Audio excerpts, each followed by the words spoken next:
مکے کی گلیوں میں سچائی کی صدا بلند ہو رہی تھی، اسلام کی روشنی پھیل رہی تھی، مگر وہ دل جن پر مہر لگ چکی ہے اسے کیسے قبول کرتے؟ ہر روز کوئی نہ کوئی اس روشنی میں داخل ہو رہا تھا، مگر قریش کے سرداروں کو یہ گوارا نہیں تھا۔ اور پھر وہ لمحہ آیا جب ظلم کی دیواریں مزید بلند ہو گئی۔ قریش نے فیصلہ کیا کہ محمد صلی اللہ علیہ وسلم اور ان کے ساتھیوں کو مکے کی سماجی زندگی سے نکال دیا جائے۔ ان کے ساتھ نہ کوئی خرید و فروخت کرے، نہ ہی کوئی رشتہ داری جوڑے، انہیں نہ کوئی کھانے کو دے، بلکہ مکے میں ایک جگہ پر محصور کر دیا جائے۔ ایک معاہدہ لکھا گیا، اسے خانہ کعبہ میں لٹکایا گیا اور یوں مسلمانوں پر سوشل بائیکاٹ نافذ کر دیا گیا۔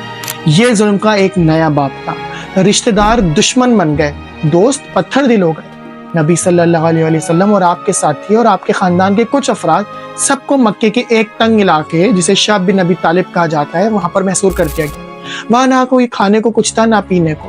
راتوں کو بھوک سے بلکتے بچوں کی آوازیں سنائی دیتی اور ماؤں کے آنسو خشک ہوتے تھے، مگر ایمان کی روشنی اور یقین کی طاقت ان کے دلوں میں زندہ تھی۔ جب کوئی قریش کا رحم دل شخص چوری چھپے کچھ کھانے پینے کی چیزیں دینے کی کوشش کرتا تو اسے بھی سزا دی جاتی تھی۔ ابھی کچھ ہی وقت گزرا تھا کہ مکے کی سرزمین پر ایک اور صدمہ نازل ہوا۔ وہ ہستی جو سب کچھ چھوڑ کر نبی صلی اللہ علیہ وسلم کے ساتھ کھڑی تھی، وہ سیدہ خدیجہ اس دنیا فانی سے رخصت ہو گئی۔ وہی خدیجہ جنہوں نے سب سے پہلے نبی صلی اللہ علیہ وسلم کی سچائی کو پہچانا، جنہوں نے اپنی دولت اسلام پر نچھاور کر دی اور جو نبی صلی اللہ علیہ وسلم کی سب سے بڑی قوت تھی۔ اس کے بعد چچا جنہوں نے نبی صلی اللہ علیہ وسلم کی بچپن سے لے کر ہر لمحے حفاظت کی، وہ ابو طالب بھی دنیا سے رخصت ہو گئے۔ اب نبی صلی اللہ علیہ وسلم کی پشت پر وہ ہاتھ نہیں تھا۔ یہ وہ سال تھا جسے عام الحزن یعنی غم کا سال کہا گیا۔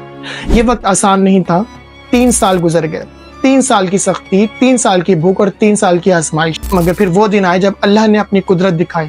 قصہ مختصر، ایک روز قریش کے سرداروں نے جب اس معاہدے کو کھولا تو وہ حیران رہ گئے۔ دیمک نے وہ سارا معاہدہ چاٹ لیا تھا اور صرف اللہ کا نام باقی بچا تھا۔ 13 سال کی محنت، 13 سال کی آزمائشوں کے بعد اللہ کی مدد قریب آ رہی تھی۔ مدینے سے کچھ لوگ مکے آئے اور رات کی تاریکی میں عقبہ کی پہاڑی پر نبی صلی اللہ علیہ وسلم سے ملاقات کی۔ وہ ایمان لا چکے تھے اور انہوں نے کہا کہ ہمیں آپ کی رہنمائی کی ضرورت ہے۔ پھر اگلے سال 70 سے زیادہ لوگ اسلام لائے اور اللہ تعالیٰ نے دوسری ہجرت کا حکم دیا۔ یہ وہ وقت تھا جب مکے کے مسلمانوں کو اپنی سب سے بڑی قربانی دینا تھی، اپنی سرزمین کو چھوڑ کر ایک اور جگہ ہجرت کرنی تھی۔ یہ وہ موڑ تھا جہاں تاریخ بدلنے والی تھی۔ اگلی ویڈیو میں دیکھیں گے جب مسلمانوں نے اپنے گھروں کو چھوڑا اور جب ظلم کے مارے مدینے کی طرف نکلے، اور جب نبی صلی اللہ علیہ وسلم نے وہ پہلا قدم اٹھایا جس نے تاریخ کا ایک نیا باب لکھ دیا۔